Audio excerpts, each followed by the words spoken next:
Yo, what's happening? Welcome back to a new video. I've not posted since November because the election season has just been so dire and depressing. But it is now time for what I do every year. I make a list of 5 albums that I think have been pretty good and what I feel have been, quite impactful over the year. And with that, it is time for my top 5 albums of 2016. Here we go.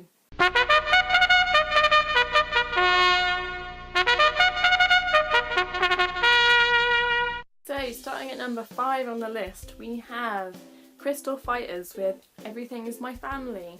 Now this band, they're sort of very Spanish kind of influence, and all of their music has been very upbeat, sort of very classical guitar based, really uplifting kind of music, something that you can kind of really get into and like sort of on the party scene kind of thing. If you're in like Ibiza or something, or Spain, and you could just really get into this sort of vibe. Crystal Fighters have been around for quite a while, probably since 2010, 2011, with their first album, Star of Love, which is a really great album. And they've come out with their new one, Everything Is My Family, and they've got some really amazing tracks on this. You may have heard one of their singles, which was All Night.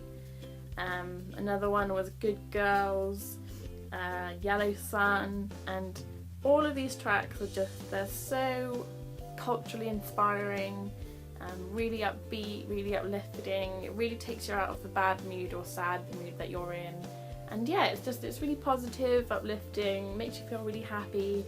And for that reason, it is number 5 in my albums of 2016 list. The album that is at number 4 on my list is The Weeknd with Starboy.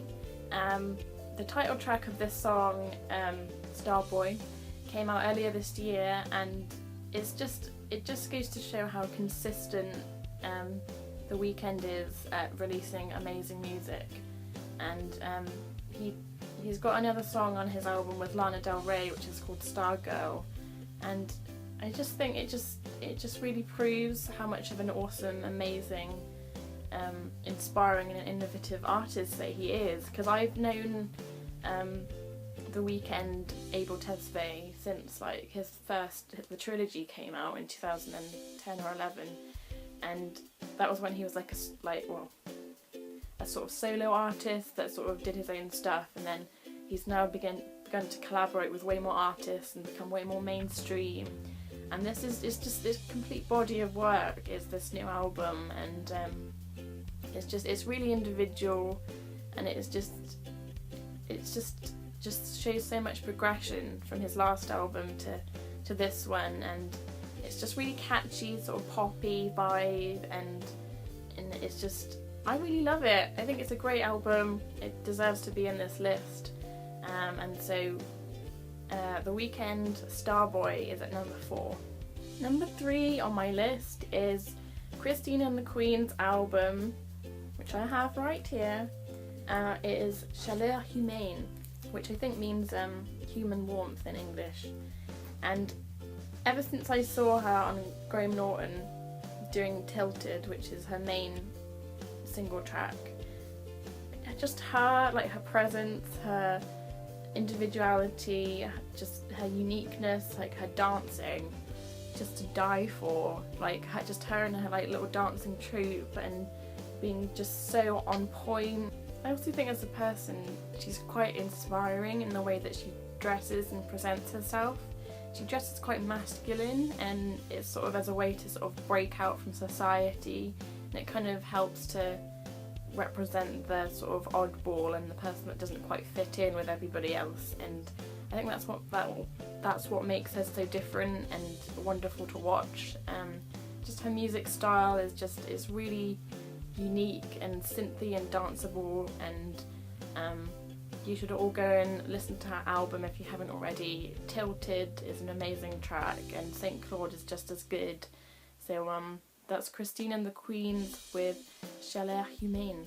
Number 2 in my list is one that is going to be quite obvious and well deserved, and it is Black Star by David Bowie.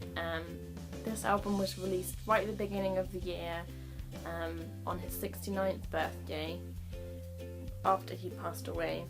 And this album is just, it's very reflective and very experimental, and it's you can only imagine it to be produced by like David Bowie himself. You'd only be able to, recognise it as Bowie because it's him singing, it's like him producing, and just the musical style, it's just, you can tell it's so experimental and so self-reflective, and the way that it's sort of a posthumous but not posthumous album, in that he wrote it in the vein that he sort of knew that he would be gone when this album was released. And you can definitely hear that in the lyrics in Lazarus, where he talks about being in heaven and like looking down. And it's really sad and bittersweet, because you know that this is his last body of work, and it just takes on so much more meaning. And even the beginning title track, Black Star, is like a 10-minute long instrumental with like him really being really haunting, and just sort of looking back on his life. And I don't really know how else to describe it really. It's nothing, it's David Bowie as David Bowie is and has always been, and you can just really tell how well his music has just aged, and it just seems just like such a perfect album to end on. So we have reached the number 1 spot on the list. This is an artist who I have seen a couple of times this year, and she's really stood out to me, just because I really love her music style. I love her personality. I think she's really fun, and energetic and enthusiastic, and she's one of those artists that really opens up to her fans and has a lot to say. And this t-shirt might give you a hint, but it is Shura's album Nothing's Real, which came out earlier this year. I can't remember the exact date, but this album is amazing. It's another sort of synthy, electronic pop sounding album. It's really playful, really fun. One of my favourite tracks on it is What's It Gonna Be? The music video for that is amazing, it's so great, and it's just sort of about the ups and downs of life really, and like love, romance, and being in love with someone who doesn't speak the same language as you, and like being lost in translation and things like that. And I just really love it. I went to see her live a few weeks ago in London, and I had a really great time, and I just think she's really artistic and really talented, and she's got a great group of people around her, and long may it continue.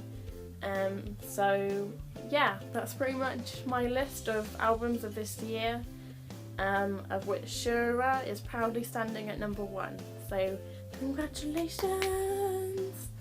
So yeah, that's my top 5 albums of 2016. I hope you enjoyed it. Put your comments down here, and yeah, I guess I'll see you guys next year. I hope you've all had a wonderful Christmas, and have a wonderful new year, and drink responsibly. So I'll see you soon. Bye!